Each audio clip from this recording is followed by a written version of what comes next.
Recorded Books and One-Click Digital present The Murder of Mary Russell by Laurie R. King, narrated by Jenny Sterlin and Susan Lyons. Part 1. The 13th of May, 1925. Sussex.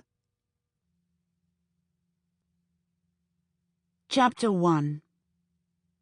9:15 a.m. Irony comes in many flavors, sweet to bitter. The harshest irony I ever tasted was this. When I was interrupted that spring morning, I felt only relief.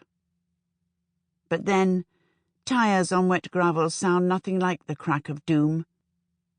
The noise caught me in the midst of an attack on the post overflowing my desk in Sussex.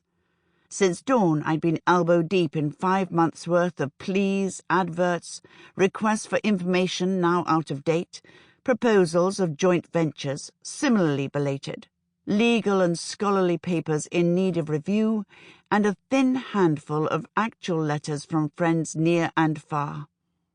I wanted nothing more than to haul the lot outside and set a match to it. When I heard the noise, I assumed it was Mrs. Hudson, returning for some forgotten element of her morning's trip to Eastbourne.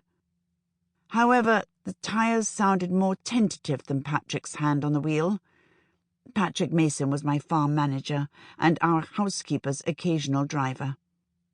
Nor did the approaching engine sound familiar. A taxi bringing Holmes, perhaps finished with his unspecified tasks for his brother Mycroft?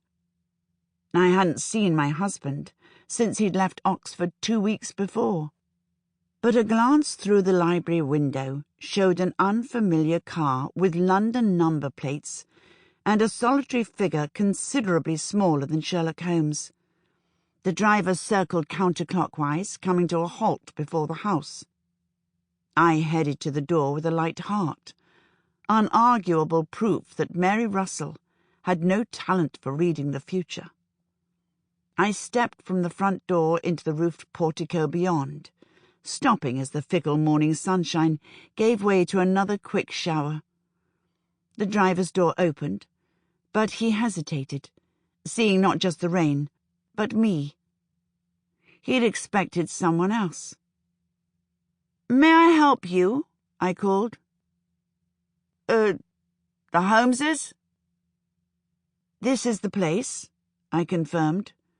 The shower grew stronger, spattering down the drive, and although the day was warm enough, I had no wish to change out of wet clothes. I turned to rummage through the odd population of canes, sticks, and tools in the corner of the entryway, but before I could locate an umbrella that functioned, the car door slammed, and footsteps hurried across the stones. I let go the handle and gave the visitor some room under the shelter. He was a short, stocky man in his 40s, wearing a new black overcoat, an old brown suit, and a cloth driving cap that he now pulled off, snapping it clear of drops before arranging it back over his blonde hair. His brief question had been insufficient to betray an accent, but it had to be either Australian or South African. His pale blue eyes positively blazed out of sun-darkened skin, and his suit had a distinctly colonial air to it. I had just chosen Australia when his greeting confirmed it. "Good day, ma'am. Nice place you got here?" With that greeting, I finally raised a mental eyebrow. A person's first words can reveal a great deal more than the speaker's origins. The closer one sticks to the traditional forms, "Good day, madam. Terribly sorry to bother you, but," or a chatty variation such as, "Dreadful weather for May, ma'am. Please don't come any further into it. the smoother the transition into a stranger's life. But "nice place you got here," coupled with a blithe spattering of drops across the entry tiles and a grin that showed too many teeth. The man was out to sell me something. Had I actually been working that morning, had I not been so grateful for any interruption at all, I might simply have taken another step back and shut the Sample complete. Ready to continue?